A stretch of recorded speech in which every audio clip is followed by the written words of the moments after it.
Say it, Mercy. Some days, this is a story. Some days, it's just a thought that wants to be shared. A pause, a breath. Lighten your load. Remember to breathe. Let joy find you. Say it, Mercy podcast.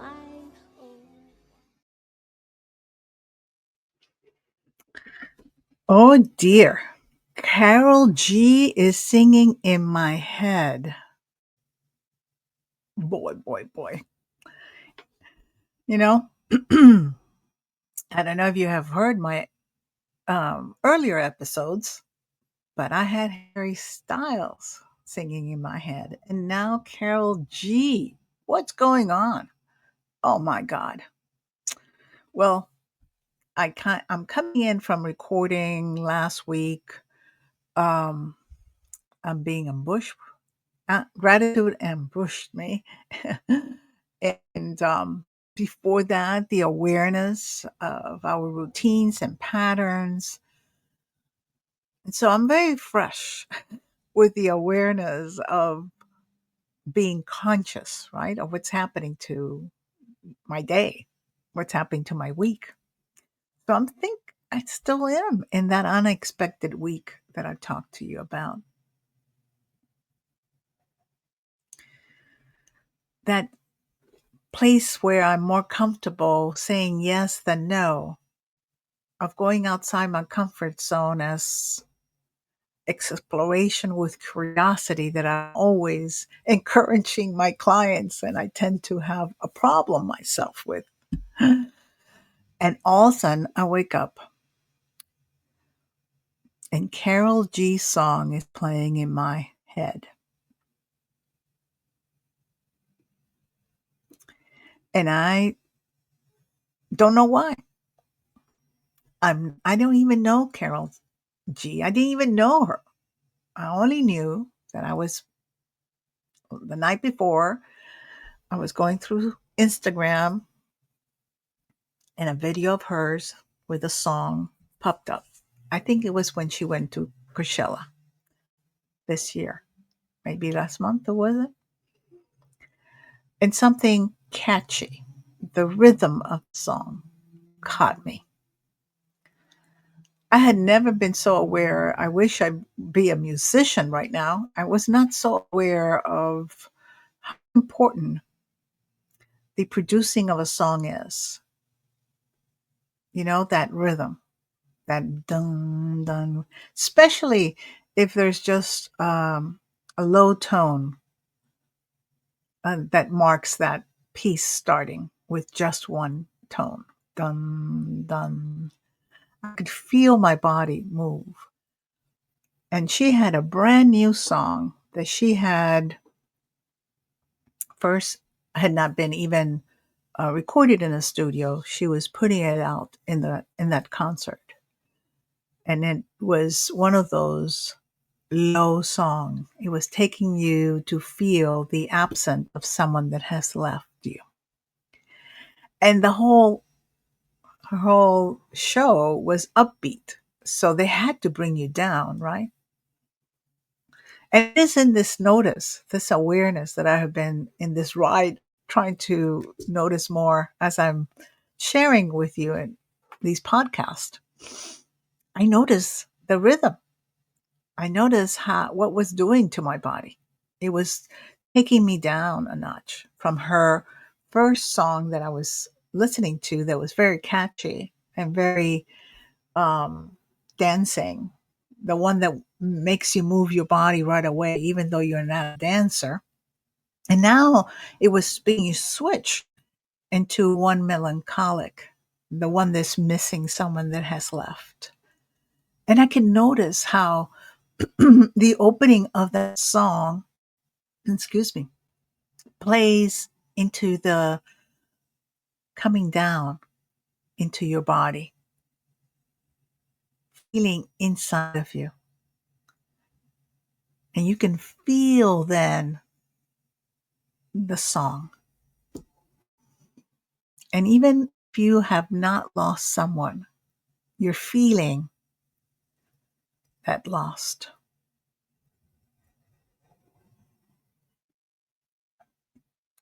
So, just from a curious exploration of my Instagram, I get to know someone I had not known at all. I sure did not know how big of a star she is. I did not know her background. I only knew that there were two songs of her that were playing in my head. And every so often, one would come in and the other one leave, and the other one would come in and the other would leave. And they were totally different. So I'm one of those that when something like that happens, and I think I've shared it with you all, I start looking what's behind it because I always know that there is some message that is hidden. And that if I have the curiosity of exploring it with open heart and an open mind, I'm going to find something that's worthwhile for me. One of those aha moments. That one that transforms something inside of you that you can feel it in your body. So, music, I know for a fact, anchors feeling sensations. It is something I learned when over 20 years ago when I did hypnotherapy. Music was the way that you anchor certain new patterns, if you want to do that, by the way. And music also you can use to heal. There's so much of the music and the arts that you can use. And I'm not an expert, but I have used it in my own journey. There's certain beat to music that's perfect for that moment that you are working with, especially if you're shifting or you're healing a memory. And then, like any program, you used another music to anchor that new feeling of yourself. So I knew that. You see, I already knew that part. So that's why it was grabbing me. It was pulling me into what was it about Karol G and these particular two songs that was inviting me to a journey. And so I went. I went to the video, and to my surprise, first of all, many things happened. First, I had already seen her, I think it was a year or two ago, when she had performed in the Vatican. So maybe it's a year ago when Andrea Botticelli. And I heard of her name, but I hadn't followed her. It was not, I guess, the moment for me to even connect with her. And so when I started in YouTube researching and searching, several things pop up. One, how the music was pulling me in. And as I said, I already know music is very key into self awareness, to healing, to anchoring new programming, to let go of old programming. So I knew that part. My curiosity was opening and saying, what else can she tell me about myself? What is it that's moving now? I know her briefly when I saw her in that concert in the Vatican. So what now? Why now? And so as I got closer, I started to look first at her video, Spanish song, If I Had Met You Before. And it's beautiful. It's a video of a small village, town by the coast, it looks like. The local bar type cafe. And it had so many of the locals, from children to adult, from old to young, from conservative type of clothing to very provocative clothing, from men to women, all ages, singing. and then going through the town singing, and it was just alive. It was just, and so many symbolism within the video. And I thought, wow, what's this all about? So I continue looking at stuff from her. And I was amazed. At the same time, all the critics. So here's the one thing I find: voice coaches that were analyzing her when she went to sing with Andrea Bocelli at the Vatican. And those voice coaches, I think I have talked about this before. I'm sorry if I'm going back, but this was important. Those voice coaches were giving their critique, but I'm thinking, boy, that's harsh.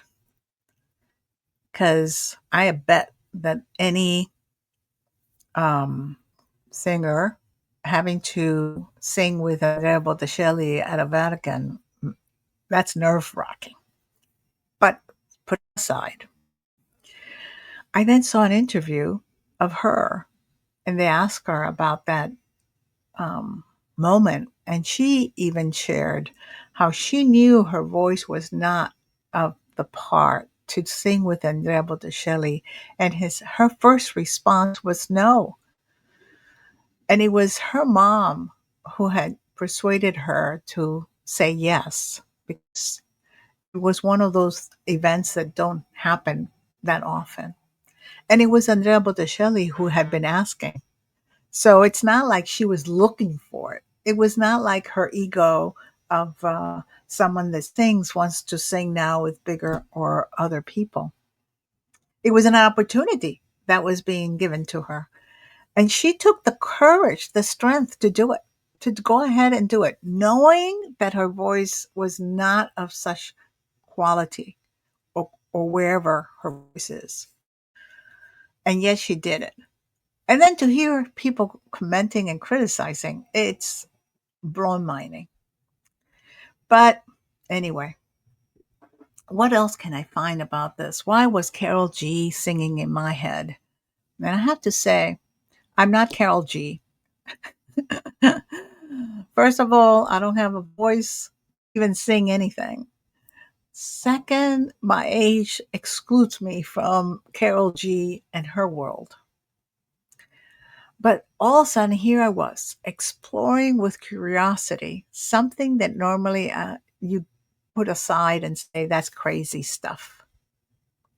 And what I found is those part of me that represent Karol G. That Karol G was just a mirror. It was showing me how many times I have said yes to something that was outside my comfort zone. And that somehow I had created stories of comfort and I had limited myself lately.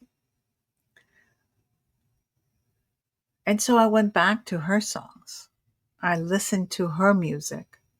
And yes, she's not my favorite in the sense that I'm a little bit older and I like um, music that I can um, follow.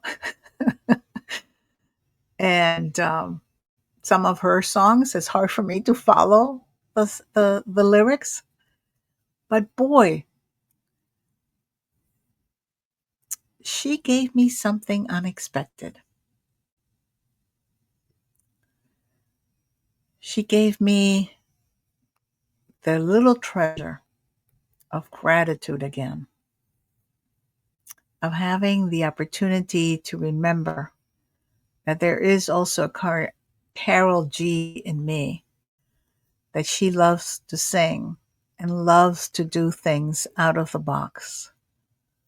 And that even though maybe my age doesn't make me be able to do certain things, and of course, definitely not sing because I don't have that talent, what other thing I could do that takes me out of the comfort zone and gets me back into taking that next step and breaking a pattern, breaking the box of being comfortable, of being safe, which has ruled my life.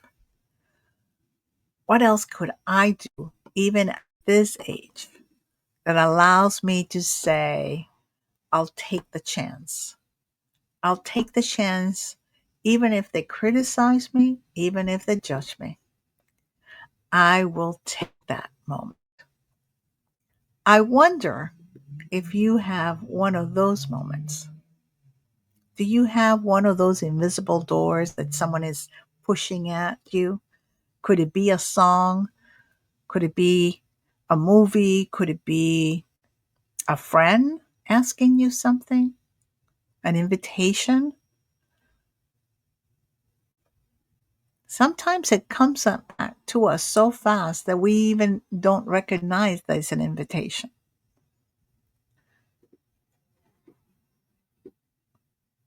So, just a small yes can open up a complete new world for you. What have you been saying no to that you could possibly say yes to?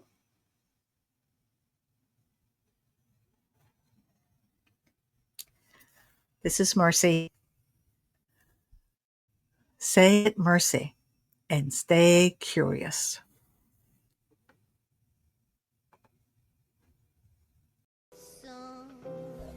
Thank you for being here, for listening, and for honoring your soul's whispers. If today's reflection spoke to you, I invite you to share it or subscribe in whatever way feels natural to you. You're also welcome to connect with me on YouTube or through my Substack's Reflections, where this soulful journey continues. Until next time, may your story unfold with clarity, tenderness, joy, and light.